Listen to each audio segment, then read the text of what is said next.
1/4 compressor mga paps. Mi-maintenance muna natin no, kasi 6 months na to. Yan. 1 piston lang siya. Tapos yung hangin niya nakasit lang sa 70. Tinanggal natin yung hangin ngayon. Ngayon nagpalit tayo ng langis. Ito yung bukasan niya. Ito. Yan yung bukasan. Ito yung lagayan. Tapos ngayon tatanggalin din natin yung kanyang hangin or tubig sa ilalim. Ito yung bukasan no. Yan, ito. So paikot siya, ganyan ang pagbukas. Ganun lang din pag nagchi-change oil tayo no, paikot yung pagtanggal. Ngayon tatanggalin naman natin to.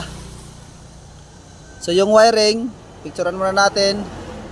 Ito papunta sa saksakan, ito papunta dito sa loob sa kanyang compressor. Okay? So tatanggalin natin tong 4 na bolt na to. Ito, gamit yung Allen, Star Allen ito, 4 na bolt, 1, 2, 3, 4 yan. Kasi meron tayong lilinisin dyan sa loob. Kaya pag once na nagloloko yung compressor nyo, minsan namamatay-matay, papakita ko sa inyo mamaya kung ano yung dapat lilinisin dyan. Contact point kasi to. Kaya tanggalin muna natin. Pag natanggal na natin to, luluwagan na kasi natin yan. Luwagan na natin ng konti yung bolt. So tandaan lang natin yung wiring ano, parehong brown, parehong blue. Pwede na natin mabunot to. Yan, bunot na natin oh. Yan. Yung sa taas naman, yan, tanggalan na natin. So tandaan na natin yung wiring no. So ito papunta dito sa compressor. Ito papuntang saksakan ito. Itong dalawa. Okay, tanggalin muna natin yung Allen. So gamit yung maliit na Allen, ayan. Number 3 yata ito. So ayan, iikot na yan. Okay. Galing ko muna no. So ayan, natanggal na natin mga paps no. So hugutin na lang natin. Ayan. Tatandaan lang natin. Kara. Ayan. So yun, nagkalat na. Patay tayo. So ayan. So yan yung sinasabi ko yung sa loob. Contact point yan. Ililinisin natin yan ano. Tapos ito yung mga parts nya. Ayan, nagkalat yung mga parts. So tanggalin muna natin. So pag naglilinis tayo mga paps, ito lang yung dudukotin natin no. Ito. Ayan.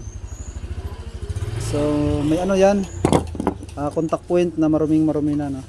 So ito. Ayan, ayaw lang mag-focus. Ayan no. Ayan. Yan lang yung lilinisin natin ng liha. Ganoon din sa kabila ito. Ayan no. Okay. Yan. Okay. So liha lang yan, after nyan okay na, no? Balik na natin mamaya. Ngayon po, ikakabit na natin 'to, no. Ayan, yun yung ilalim niya, no. Ayan. Ito yung mga pisa niya, 1, 2, 3, 4, tsaka 5, 6. So yung 6 na yan, ikakabit yan natin dito. So ganyan kasi ang forma niya. Ganyan dapat. Okay, so pagkabit natin yan, medyo masilan din to no? So unahin natin to. Ito. So kabit natin kasi may pattern to, hindi basta-basta ang papasok to kapag hindi tama no? So pwede natin baliktarin yan. Yan no? Babaon yan. Pagka hindi bumaon, mali yan no? Yan. Ito lang ha. Lagay natin dito.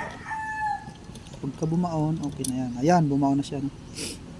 Yan. Yan kasi yung yan, kumbaga mag-disconnect. Okay?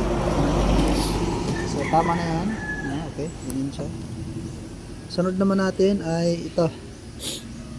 Ito yung sa adjustan niya no? Yan. So dapat nakalagay sa dito, pabaon. Tsaka may groove naman yan ito sa gilid oh. Yan. So dito rin siya. Ito, yung groove na ito. Okay. So ganyan siya. Yan. Bumaon siya tapos spring ang sunod. Okay. Ang sunod ng spring, ito na. Ito naman. So hindi rin pwede magkapalit no. Kasi pagka nakaganyan siya, yan. Hindi siya pwede. So ganito dapat yan. Okay, tutok ya. So Ganito kasi dapat siya. Nalaglag na. Ulit tayo ulit. Yan, nakaganyan siya. So, ulit tayo. Dito, lagay natin to.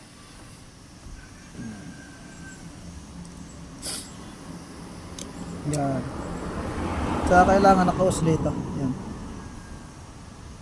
Yan. Okay. Tapos, sunod. Ito naman. Siya kasi magtutulak doon. Ito, magtutulak doon sa baba. Para mag-disengage siya. Yan, mag-disengage na siya. Yan. Okay. So, lagay natin tong spring. Yan. Yung spring na yan. Tapos, ito na. Yan, may sabitan yung spring, ano? Yan. Okay. So, nakaganyan siya. So, lalagay natin siya dito. Yan. Tapos, yan, nakakawit siya rito. Tapos, ito naman pa na to. Dapat nakabaon yan dito. May babaon na yan din mamaya. Tingnan mo. Unahin mo natin to. Okay. Yan. Medyo mahirap lang to.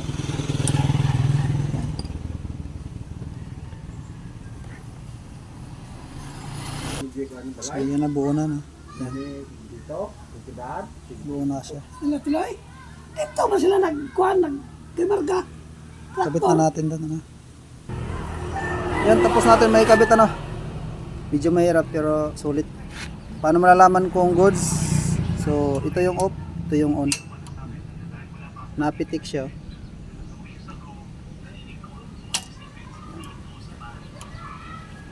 Yan, wala na. Kapag higpitan na natin mga paps, ano, 80 to 90 ang ating nasa tangke na hangin. So dito lang, higpitan lang natin, paikot, pakanan. Yan. Tapos try natin i-on and off. Ayan. So mabilis lang siyang mag-off. Mabilis din siya mag-on. Try natin. Yung try na natin i-start, ano.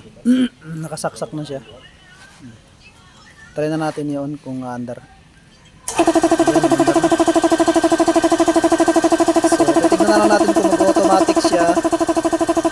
Kung ilan yung piston beads na dito.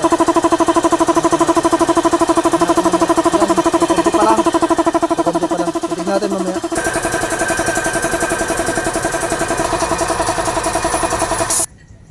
So yan, nag-automatic na yun.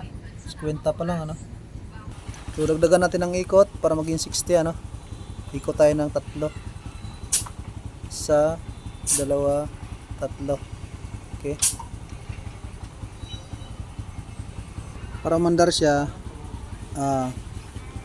sisingawan natin dito ng hangin.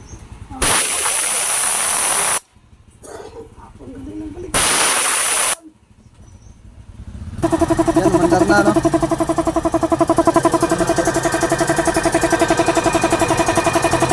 Pabutin natin ng 60 yan.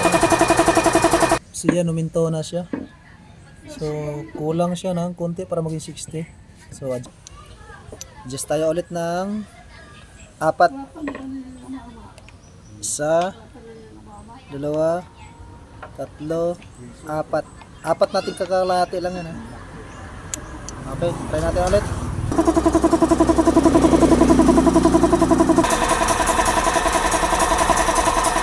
So dyan lang siya uminto, no? Adjust tayo ulit ng 4 ulit.